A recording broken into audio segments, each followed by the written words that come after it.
Hi friends, இன்றைக்கி டேஸ்டியான பட்டாணி குருமா எப்படி செய்கிறதுன்னு பார்க்கலாமா? சப்பாத்திக்கு மட்டுமல்ல, பூரிக்கு, இட்லி, தோசைக்கெலாம் டேஸ்ட்டு வேறு லெவலில் இருக்குங்க. வாங்க அதை எப்படி செய்கிறதுன்னு பார்க்கலாம். 1/4 மூடி தேங்காய் எடுத்துக்கலாம், இஞ்சி, பூண்டு, கேஷ்யூநட் சேர்த்துக்கலாம், கொஞ்சமாக கொத்தமல்லி சேர்த்துக்கோங்க, 1 ஸ்பூன் கசகசா, கொஞ்சமாக எள்ளு சேர்த்துக்கோங்க, 2 ஸ்பூன் உடச்ச கடலை சேர்த்துக்கோங்க, கொஞ்சமாக கல்பாசி சேர்த்துக்கோங்க, 1/4 ஸ்பூன் மஞ்சள் பொடி சேர்த்துக்கோங்க, சோம்பு கொஞ்சமாக சேர்த்து தண்ணி சேர்த்து நல்லா பேஸ்ட்டாக அரைச்சி எடுத்துக்கலாம்.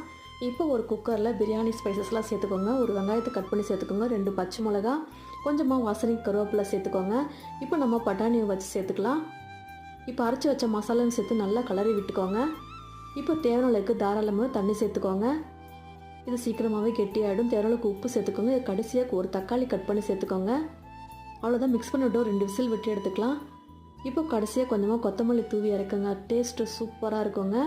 இந்த வீடியோ பிடிச்சிருந்தா லைக் பண்ணி ஷேர் பண்ணுங்கள். மறக்காமல் இதை ட்ரை பண்ணி பார்த்துட்டு கமெண்ட் பண்ணுங்கள். தேங்க்யூ.